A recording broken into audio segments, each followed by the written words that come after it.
world's most powerful emerging nations have gathered in New Delhi. What begins outwardly as protocol and polite smiles is, in truth, a test of cohesion, a pressure cooker of competing interests, uneasy alliances, and urgent economic concerns. Foreign ministers have flown in for a high-stakes two-day meeting that could determine whether this club of rising powers acts as a stabilizing force in a fractured world or fractures itself under pressure. Ministers from Brazil, Russia, India, China, and South Africa, the original BRICS, sat shoulder to shoulder with envoys from newer members and partners Iran, the United Arab Emirates, Egypt, Ethiopia, and Indonesia.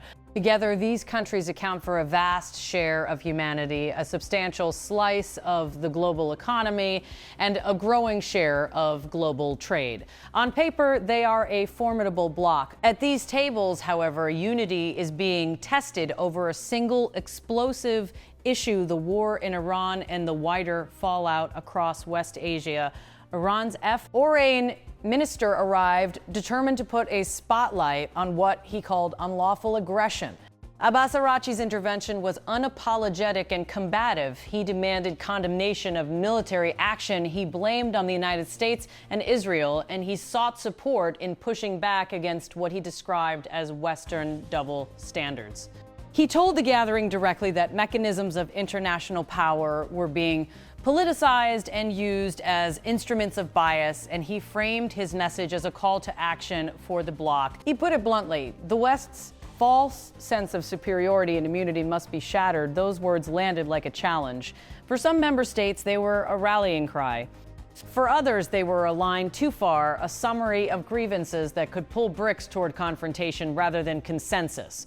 The problem for the group is not simply disagreement over rhetoric. It is that the issue at hand has already spilled into shipping lanes, markets, and the daily lives of Membiawar-Ilians. The place where that spillover is most visible is the Strait of Hormuz, the narrow maritime choke point through which a remarkable proportion of the world's oil still moves. Any disruption there is not theoretical. It hits supply, drives up energy prices, unsettles markets, and forces governments to choose between competing security arrangements. New Delhi used its platform to call for restraint and uninterrupted maritime flows, and to press a familiar argument that commerce must be allowed to pass unimpeded, and that diplomacy, not escalation, is the only durable route to stability. India's External Affairs Minister Subramaniam Jaishankar set the diplomatic tone for the host country. He warned that the world is entering a period of considerable flux and urged BRICS to act as a force for practical cooperation and stability, particularly for emerging markets and developing countries grappling with energy, food, and financial insecurity. His comments were measured, the language careful, aimed at keeping a fractious group together in the face of growing external shocks. He told the ministers plainly, "We meet at a time of considerable flux in international relations. Ongoing conflicts, economic uncertainties, and challenges in trade and technology and climate are shaping the global landscape. There is a growing expectation, particularly from emerging markets and developing countries, that BRICS will play a constructive and stabilizing role." That appeal to responsibility and moderation reflected a broader concern: the economic aftershocks of conflict. Ministers repeatedly raised the same set of interconnected anxieties: trade disruptions, fragile supply chains, rising energy prices, and by extension, risks to food and fertilizer security that disproportionately affect poor countries. The calculation in New Delhi could not have been clearer. If BRICS cannot find ways to insulate itself and its partners from these shocks, its credibility as a vehicle for the global South will erode. Yet Jaishankar's cautious tone clashed with the blunt posture of other delegations. Iran's foreign minister went beyond rhetorical condemnation to make operational claims about freedom of navigation and responsibility at sea in language that at times drifted into accusations. He said verbatim, "Strait of Hormuz is now suffering first and most from the U.S. aggression and the blockade that they have imposed on it. As far as we are concerned, the Strait of Hormuz is open for all, commercial vessels." but they need to cooperate with our Navy forces, so we have not made any obstacles. It is Americans who have made blockade, and I hope that that could be ended by the removal of this illegal blockade imposed by Americans. Those halting lines, unvarnished, immediate, and full of pauses, revealed more than a scripted policy brief. They showed the rawness of a nation under pressure, arguing it is acting defensively and as ridding control over its maritime approaches. To many in the room, though, that posture raised concerns about escalation and the security of international shipping lanes. To others, it was an argument for the right to defend territory and commerce. On the margins of the summit, the fault lines were visible. Iran and the UAE remained sharply divided over the conflict.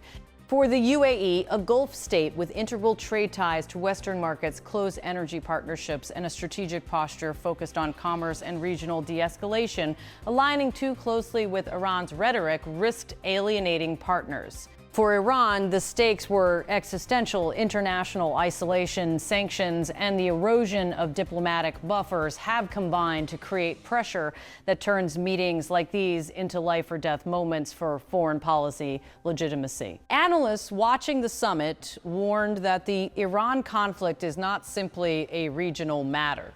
Its reverberations stretch into the heart of BRICS itself, test whether the group can function as a pragmatic cooperation platform or whether it will be pulled into grandstanding and geopolitical rivalry. If BRICS ceases to be a place where differing interests are reconciled through trade, finance, and development cooperation, it will find it harder to assert itself as a credible alternative voice in global governance. Behind the rhetorical sparring sits a practical backdrop.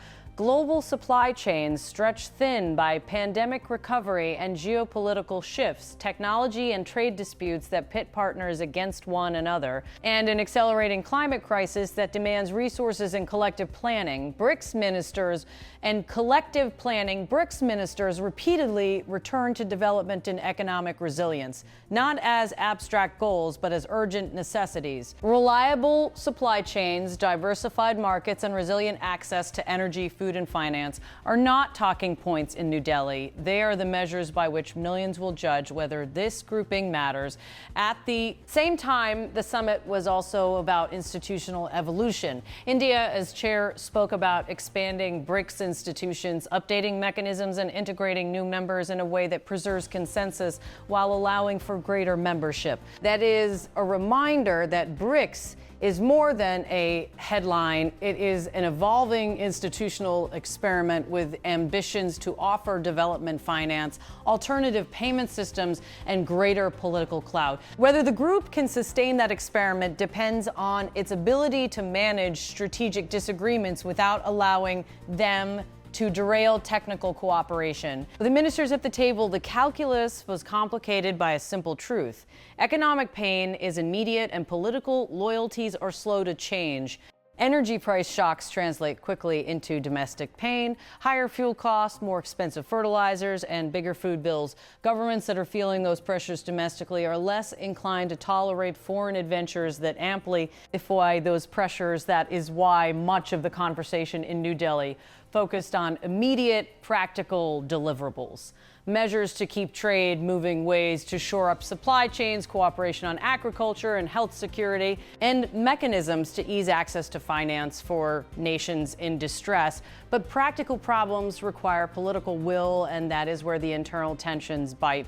BRICS members bring to the table widely differing strategic orientations. China and Russia have their own alignments and ambitions. India seeks to project itself as a responsible power that can speak to both Western and non-Western audiences. Brazil and South Africa often emphasize development priorities and regional stability. Newer member states from the Middle East and Africa bring their own security and economic priorities, which sometimes align and sometimes clash with older members. When a war touches one member's security in a visceral way, it becomes hard to prevent those national imperatives from rearranging the group's chemistry. The risks are not only to BRICS' internal cohesion, there is a broader question about the global order. Will fragmentation continue with competing blocs and competing standards, or will multilateral frameworks adapt to include these rising economies in ways that preserve stability?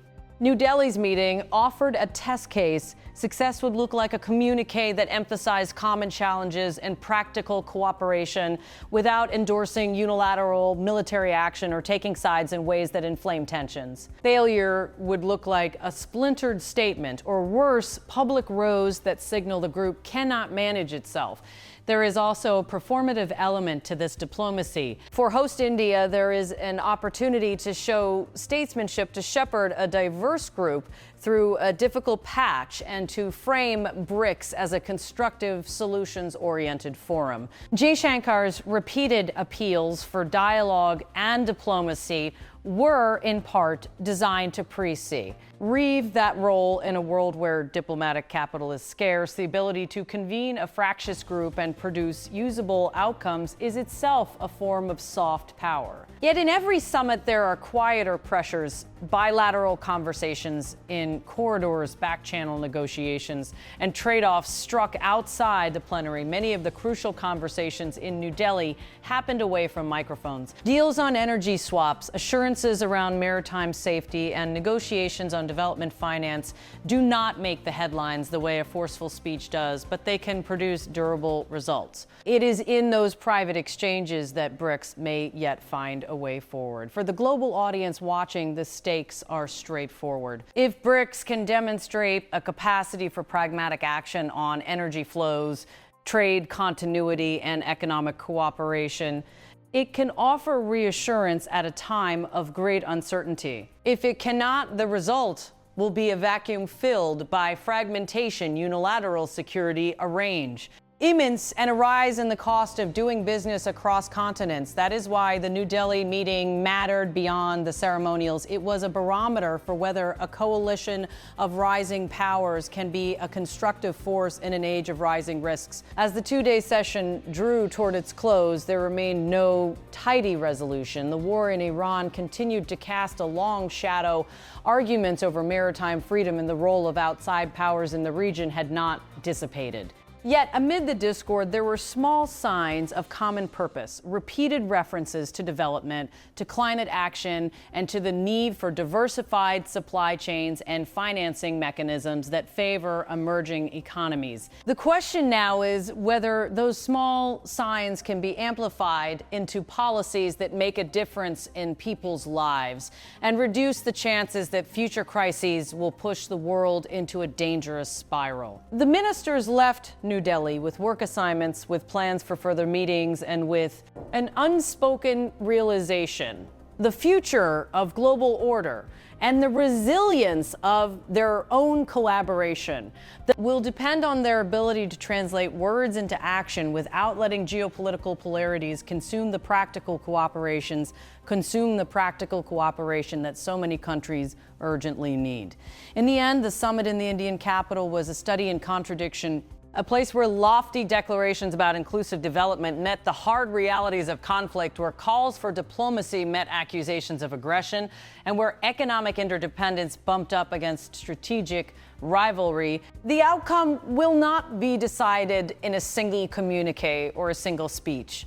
It will be decided by whether these countries can, in the weeks and months ahead, stitch together pragmatic measures that protect trade, stabilize energy markets, buffer vulnerable economies, and keep competition from spilling into open confrontation. If they succeed, BRICS will have shown it can be a platform for stewardship in turbulent times. If they fail, the gathering in New Delhi will become another reminder of how brittle multilateral cooperation can be when national survival and strategic pride are on the line. The choice is not symbolic. It is real, immediate, and consequential, not just for the ministers who met in the diplomatic halls of New Delhi, but for billions of people around the world who depend on the steady flow of energy, food, and trade that keeps modern life functioning. As leaders, diplomats, and citizens watch these developments, the imperative remains the same: to put diplomacy first, to protect commerce, and to seek practical solutions that reduce the chance of wider conflict. The stakes could not be higher. The clock is already ticking.